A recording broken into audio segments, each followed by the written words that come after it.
運転中にいきなり横から当てられてまさかのそのまま逃走。でもドラレコあるし大丈夫やろうと思って後で映像を確認してみたら、画質が悪すぎて当て逃げ犯のナンバーが全く読み取れず結局泣き寝入り。実はこういうケースめちゃくちゃ多いです。そこで今回レビューするのが市販のドラレコによくあるフル HD の約4倍の解像度を持つ 4K 超高画質ドラレコ。離れた車のナンバーまでしっかり映せる最新モデルで、毎月ドラレコばっかりレビューしてる僕が実際に使ってみて感じた映像の綺麗さや使い勝手など気になるポイントを徹底的にレビューしていきます。こちらが今回レビューするフォーミドさんから新しく出た前後2カメラ 4K ドラレコ。フォーミドさんはミラー型ドラレコからディスプレイオーディオまで幅広く販売していて、今僕が使っているこちらのミラー型ドラレコもフォーミドさんのもので、こちらはフル HD タイプなのに画質がかなり良かったので、そのメーカーの 4K とのことでどれだけ綺麗になってるか結構楽しみですね。早速開封すると、中には取り付け方から使い方まで詳しく書かれている説明書、そして保証書、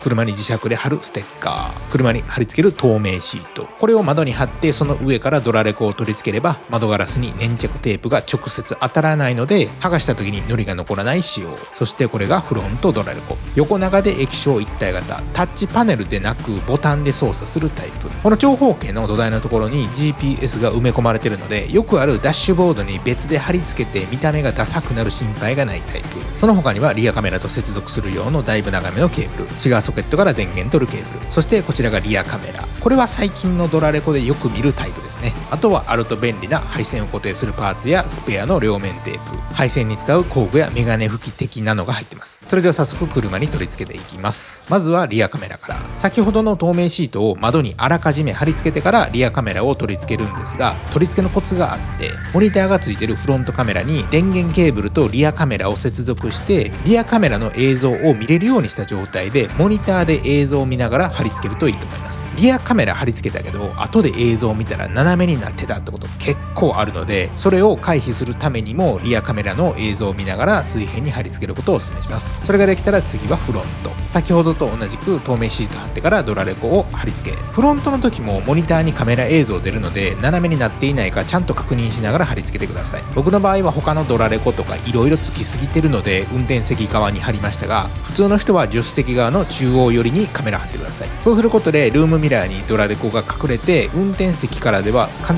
全に見えなくなり、視界がスッキリして運転の妨げになることがないです。あとはドラレコから出た配線をひたすら天井の隙間やこういうピラーの中に隠せば取り付け完了です。オプションで駐車監視ケーブルももちろんあるので、車止めてる時も引き続き録画したい方は別売りの駐車監視ケーブルをこういうヒューズから電源取ってドラレコ本体につなげてください。この取り付け作業は慣れたら結構簡単なんですが、内装剥がしのやり方やヒューズからの電源取りがわからない方はプロに丸投げが安定です。その場合の工賃は前後2カメラタイプなのでだいたい15,000円ぐらいからでやってくれると思います。それでは前後とも取り付けが終わりましたので、早速実際に運転してみて本当に 4K の綺麗な映像が撮れるのか実際にお見せしたいと思います。まずは昼間の映像から。どうでしょうか。フォーミドさんはフル HD にも画質綺麗でしたが、4倍になったおかげでさらに綺麗になりましたね。同じタイミングでフル HD 画質も撮影したので並べてみるとこんな感じ。明らかに左の 4K の方が綺麗なの分かると思います。ただスマホで動画見てると違いが分からないと思いますが、こういう風にズームするとこれが 4K、 こっちがフル HD 画質。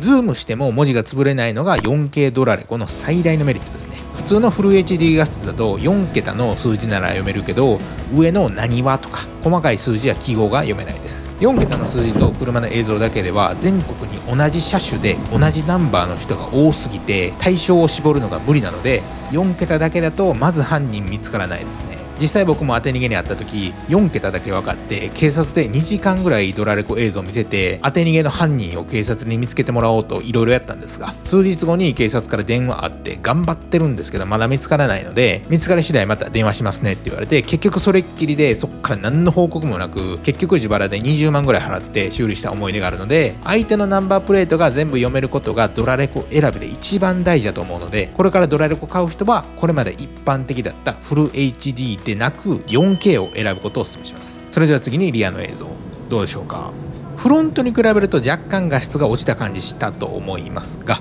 実はリアは 4K でなくてその半分の 2K になってます。それでも十分綺麗に撮れてると思います。真後ろの車のナンバーはもちろんのこと、隣の車線の車であってもナンバーの情報全部鮮明に撮影できてるのでカメラ性能かなりいいと思います。2K の下のフル HD 画質と並べると左が 2K で右がフル HD、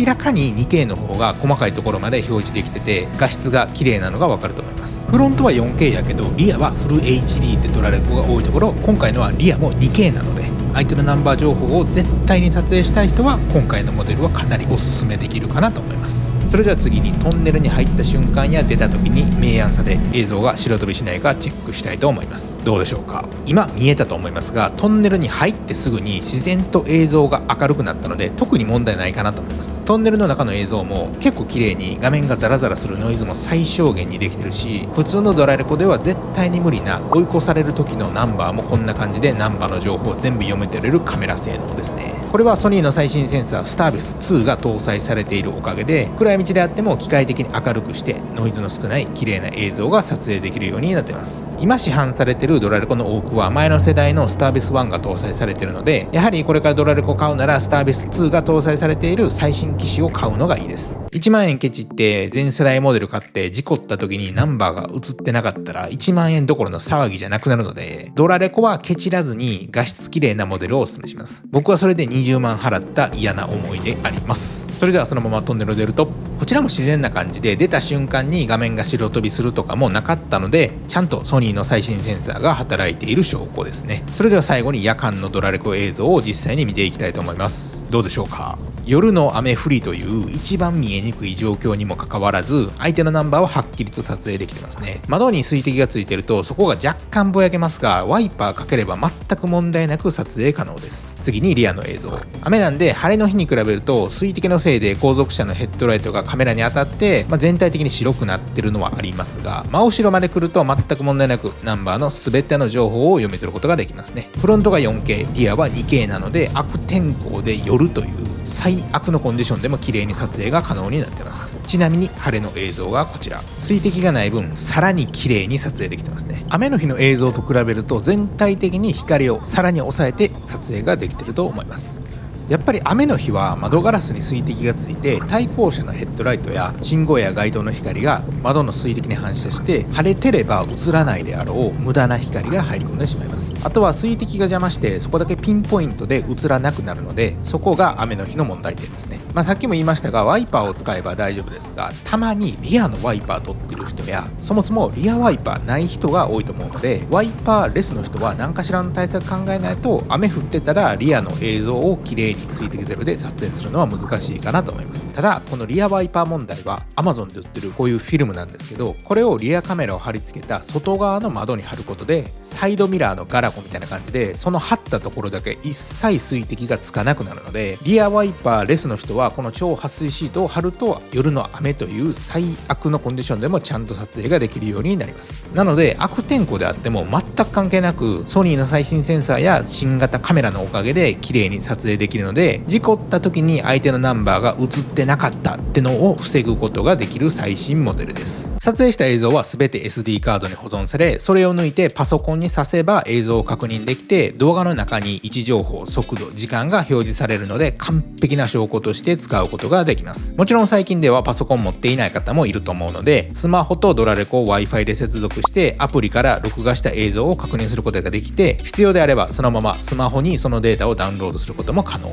また設定もそのアプリからできるので、画質を変えたいとか細かい設定までアプリでできるようになってます。もちろんドラレコ本体のモニターで撮影したデータの再生もできて、設定もボタンを押していけばできるようになってます。設定もそんなに項目もなく、初めに画質の設定や感度の設定さえしておけば、あとはずっと放置で大丈夫です。基本的にループ録画になっているので、古い映像から上書きされていくので SD の容量足りなくなって撮れてなかった問題は起きないです。また 64GB の SD が初めかからついてくるため、別で買う必要がないのも嬉しいポイント。オプションの駐車監視ケーブルを買えばタイムラプスでデータ容量と消費電力を抑えて長時間撮影できて、衝撃を検知すると録画もされるので車から離れる時も安心できますね。また駐車監視ケーブルもあらかじめ加工されてるので、 A 門のこれを買ってあげればヒューズから簡単に電源取れるので、配線加工が必要ないのも嬉しいポイントですね。ポーミドさんの製品は Amazon のレビュー見ててもかなりレビュー評価高くて、実際僕もポーミドさんの純正交換タイプのミラー型ドラレコやディスプレイオーディオを今現在使ってて、もう今で使い始めて半年ぐらいですが、運転中にいきなり壊れたとかもなく、画質も綺麗でディスプレイオーディオも色々と快適で、特に変な不具合とかも出てないので、ドラレコどれにするか迷ってる方いればポーミドさんの最新モデルかなりおすすめです。値段も思ってた金額の半額ぐらいとコスパ最強なので、気になった方は動画の下にある概要欄に詳細を載せておくので、ぜひ値段とか他の方のレビューを読んでいただければと思います。この動画が参考になったなと思った方はチャンネル登録かいいねを押してもらえるとモチベーション上がるのでよろしくお願いします。ではまた次回の動画で。最後までご視聴いただきありがとうございました。